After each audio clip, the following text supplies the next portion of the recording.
Time in a hollow will expose its innocent eye.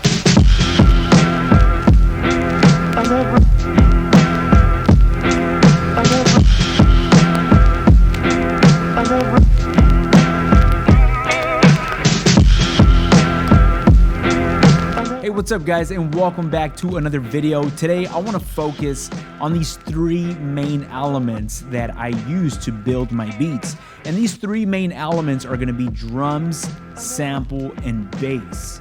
Now when I say bass, maybe I'll use bass, but I notice I do not use a bass track all of the time. But those are the three main elements that I'm using as I'm building my beats. Honestly, you do not need a lot of tracks to create a good sounding boom bap style beat.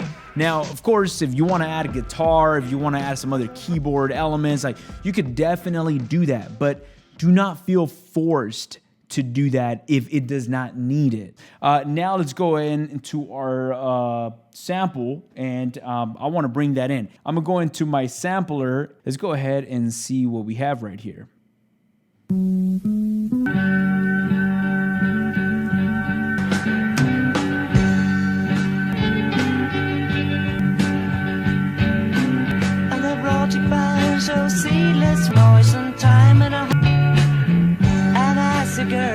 Awesome. So right there, we'll name this Chops. I'm going to hit create. So before I have my drums, before I have anything going on, I want to focus on this sample because I know this is the foundation.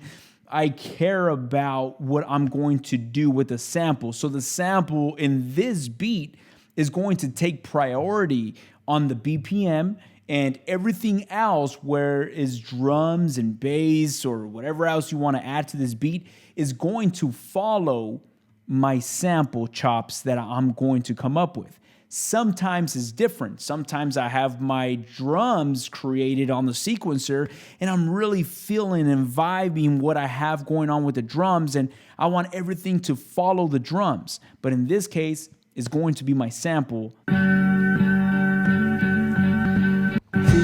I'm way off on this kick. I'm okay with that. I'll go back to that later if I'm going to use that. All right, cool. So I have this chopped up, and I've mentioned this before, and I'm going to mention this again. I really like when I have vocals that cut in at the ending of my bar. Something about like a vocal sneaking in at the ending of a bar sounds really hard. And I actually have one right here where it goes 1, 2, 3, 4, 1, 2, 3. Right here, he's about to come in with his verse, but I cut him off and I go back to the beginning. It sounds crazy to me. I enjoy that. That kind of something that I noticed as a kid when I would listen to like Wu-Tang type of records, where they would have like vocal chops that like sneak in to the samples. Now this is cool, but I'm actually gonna pitch this down a few semitones and see how it sounds, just to switch it up a bit. So I'm gonna go to my menu and to my program editor, and on semitones, I'm gonna go down. Let's try about -2 semitones. Oh yeah.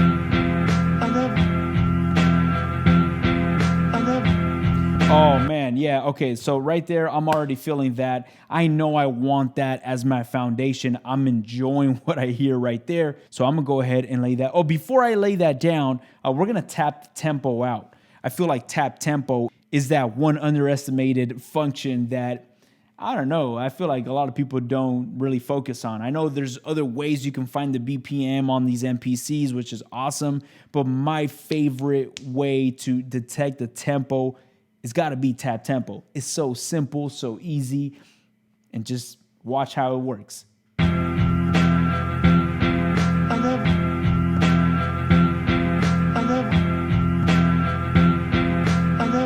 At about 85 beats per minute is what I tapped out. The way I'm using TapTempo is I have not turned on any metronome whatsoever. Right now, I'm starting off with production. I'm starting off with creativity. I'm starting off with artisticness, or whatever you want to call it. I'm starting off with my creative side of my brain before I talk to the technical computer of the MPC or any other sampler. I don't want to talk to numbers just yet. Right now, I just want to connect with my sample. I want to connect with the vibe, with my flow of the timing, the feel of what I'm doing right here before I talk to numbers and technical stuff. Right here, what I feel, I don't know any BPM right now. I'm just performing right now. 1, 2, 3, 4. 1, 2, 3, 4. That, what I'm tapping out, I'm gonna use TapTempo and follow along what I'm doing. 1, 2, 3, 4. 1, 2, 3, 4. 1, 2, 3, 4. I'm actually tapping out about 80 beats per minute. So that's the tempo that I'm tapping out from the chops that I created. I'm gonna go ahead and leave it right there. Now I'm gonna just record that.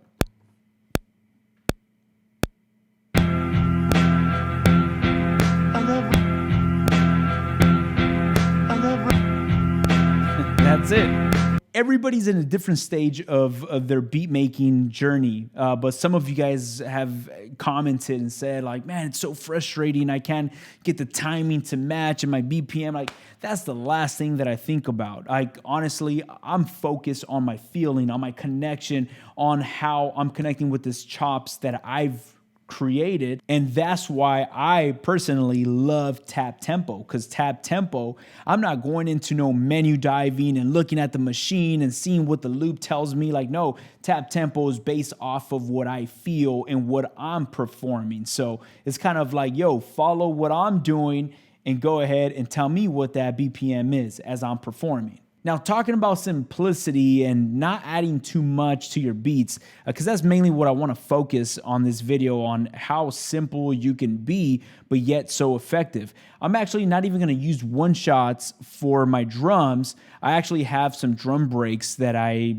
have right here on my SD card, and I'm actually going to bring in a drum break, chop it up, use that in our sequence, and see what we come up with in combination with the sample. I'm actually going to load this one up, hit load, and go into our sampler editor. And right here, I'm going to go ahead and chop up this drum break.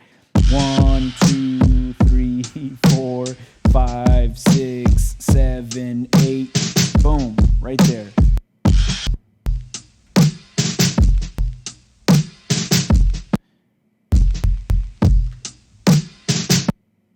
Right here, I'm gonna just focus on this, and that's a good loop. I'm gonna hit process, and I'm gonna go right here to discard, and now I have 2-bar drum loop from this drum break.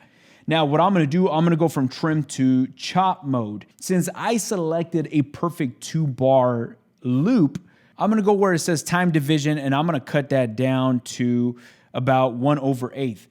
Awesome. So once I have that selected, I'm gonna go to Shift, Convert, and create its own program.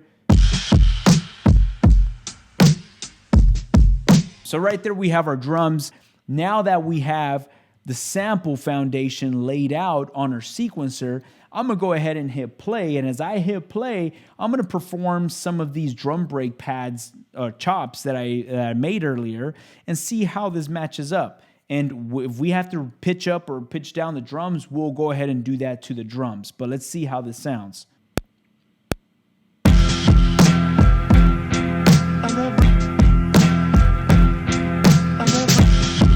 There you go. Now, since this is a drum break and they're not one-shots, how could we use Mother Ducker in this case to just kind of duck in the downbeats or the kicks? There's actually a way to do it, but this is the way I will do it. I'm actually gonna jump into our sample, and right here in our sample, I'm gonna see what pads I'm selecting on those kicks. Boom, boom.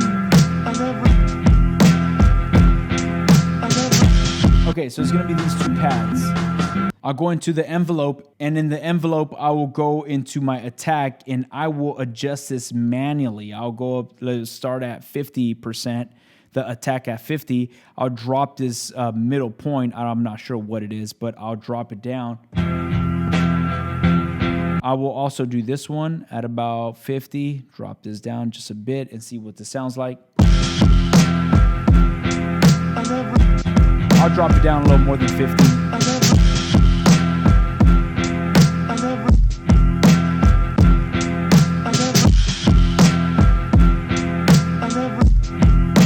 Okay, I'll put it at about 71. Now I'll go to this other pad and put this one also at 71, so they're kind of matching.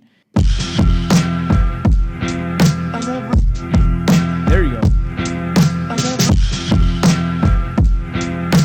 At this point, what I'll do, since I captured my vision, I'll go ahead and hit this little pencil icon and copy that sequence to the next sequence, go back to main menu, and in our sample, I'm gonna actually delete this entire performance that we just did. So it's no longer there. But on this second sequence, I'm gonna go ahead and start playing with other variations because, like I've mentioned before, I don't sample just one bar, I don't sample 2 bars. I go ahead and sample a whole entire chorus, a whole entire intro, a whole entire verse. Shoot, I use up all these banks. So I'm gonna go ahead and see what else we have right here. Now that we have the drums playing in our sequence, I'm able to play around with my chops a little better.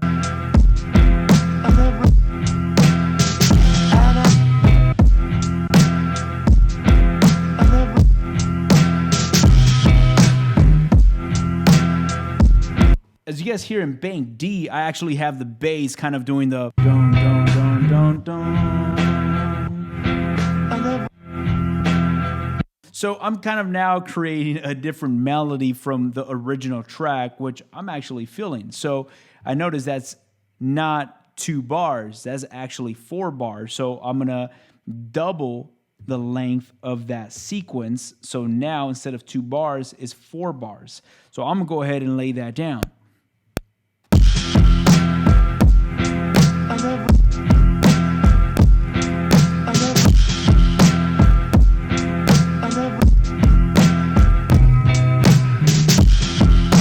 All right, so I hope you enjoyed this video, and I really wanted to put this out because I know you're probably similar to me and are probably using 1 to 2 to 3 to 4 tracks and feel like, am I even professional because everybody else is using 20 tracks?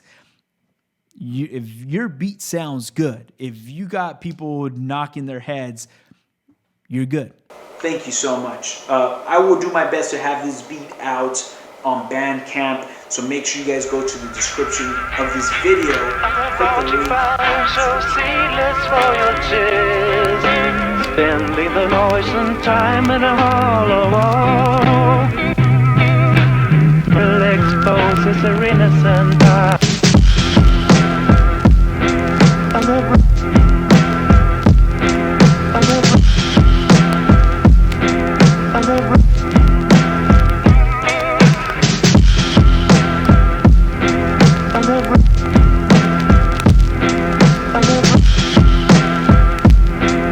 never